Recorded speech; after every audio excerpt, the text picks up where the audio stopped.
The generational map, we call it gen mapping. And if you're a leader that is multiplying other disciples and starting groups and starting churches, then this is for you.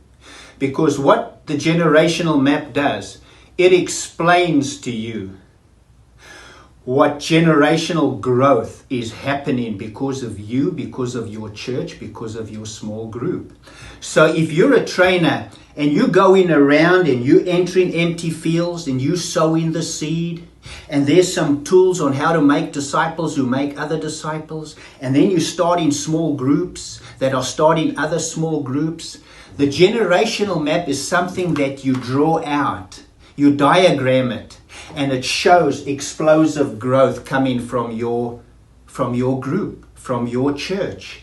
And it helps you understand the growth around you, also the health of those churches. It helps you see and understand why certain groups aren't growing. You know, there's 3 leadership tools. If you have a look here, leadership, and there's 3 leadership tools. The one is the 5 levels of a multiplication trainer, and that's a seed sower, church planter, church multiplier, multiplication trainer, and a movement catalyst.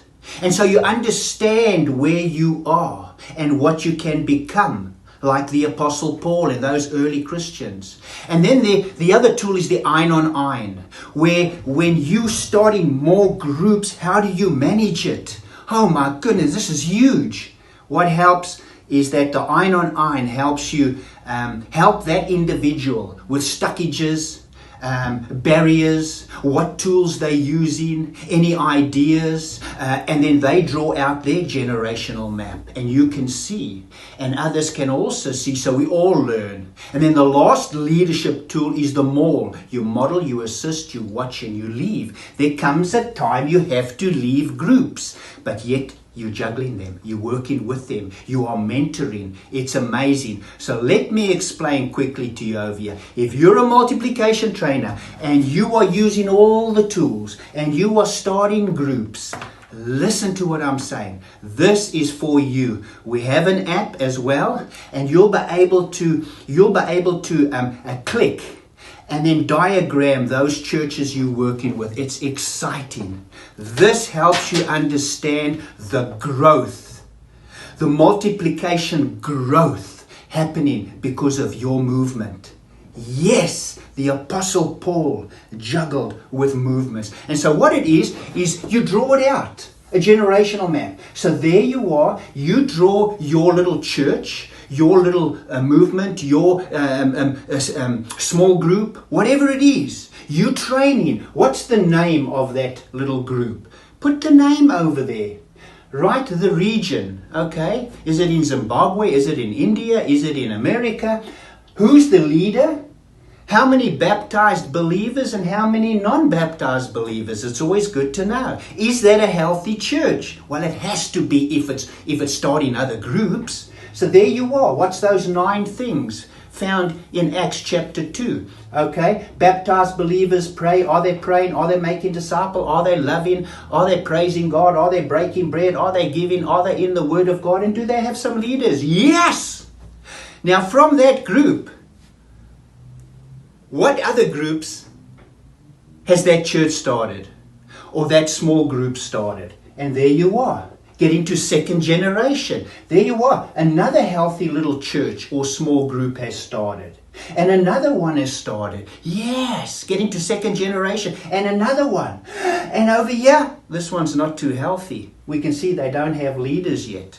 You know, they're kind of in the process, growing. But there are some baptized believers. It's a work in progress. And there we see getting to third generation. And so once again, you put the name, the region, the leader. Okay, how many baptized believers? You have a look over here. Oh my, look what's happening over here. They're not breaking bread. They don't have leaders and they're not giving. It's a work in process.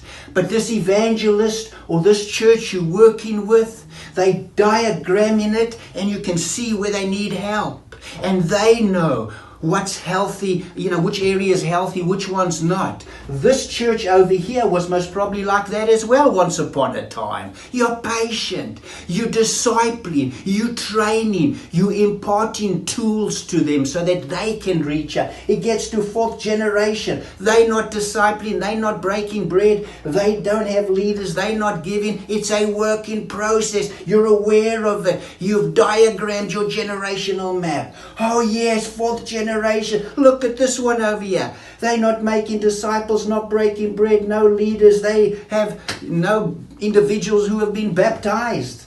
Okay, but they got a door into a person of peace, a house of peace, and they praying with them, and they're in the Word of God, and God will take control and sort those issues out in time to come.